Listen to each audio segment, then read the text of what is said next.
Magandang araw po sa lahat. Narito ang update sa lagay ng panahon ngayong Lunes, March 11, 2024 hanggang sa susunod na 24 oras. Sa kasalukuyan ay ang malamig na northeast monsoon o amihan pa rin ang magdadala ng bahagyang malamig na panahon sa northern at central Luzon. Samantalang easterlies pa rin ang makakaapekto sa natitirang bahagi ng ating bansa ngayong araw.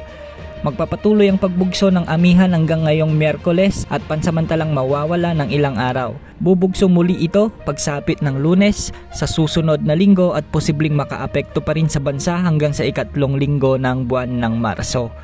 Sa Luzon ngayong araw ay may mga pag-ulan pa rin sa bahagi ng Quezon, Aurora, Cagayan Valley, Cordillera Administrative Region at Bicol Region.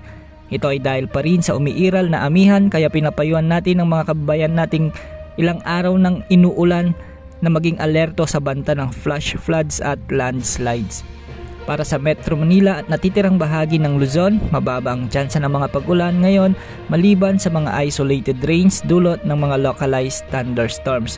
Asahan din ang maalinsangang panahon ngayon na posibleng pumalo hanggang 38 degrees Celsius ang madadamang heat index sa Metro Manila. Sa Visayas, posible ring makaranas ng mga pag-ulan ang Romblon, Marinduque, Aklan at Catanduanes. At sa natitirang bahagi ng Visayas, sa Palawan, kasama ang Calayan Islands at ang Occidental Mindoro ay makakaranas ng bagyang maulap hanggang sa maulap na papawirin na may mga pulupulong pag-ulan, pagkulog at pagkidlat dulot ng easterlies o localized thunderstorms. Posible ring makaranas ng heat index na mula 38 to 40 degrees Celsius ang Capiz, Iloilo at Negros provinces. Samantala sa Mindanao, magiging bahagyang maulap naman na may mga isolated rains ang mga mararanasan sa Cagayan de Oro, Zamboanga Peninsula, Cotabato, Dinagat Islands at eastern portion ng Mindanao. Ang mga pag-ulan na ito ay dahil sa epekto ng easterlies kaya pinag-iingat po natin ang lahat sa mga posibilidad ng flash flood o biglaang pagbaha at landslides. Ngayong araw ay posibleng pumalo sa 41 degrees Celsius ang heat index sa General Santos City o nasa danger level ayon sa kategorya ng pag-asa na posibleng maging sanhi ng heat cramps at heat stroke.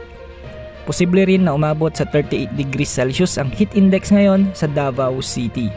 Sa ngayon, base sa ating wind models ay wala naman tayong namomonitor na anumang sama ng panahon gaya ng bagyo o low pressure area sa loob at labas ng ating Philippine Area of Responsibility. Kaya asahan ang magandang panahon hanggang sa susunod na mga araw. Wala ring gale warning sa 5 karagatang sakop ng ating bansa pero pinag-iingat pa rin po natin ang ating mga kababayan sa extreme northern Luzon dahil minsan ay may mga matataas na pag-alon dulot ng umiiral na amihan. Yan ang latest sa lagay ng panahon. Ito pong weather update ng bayan. Maasahan anumang panahon.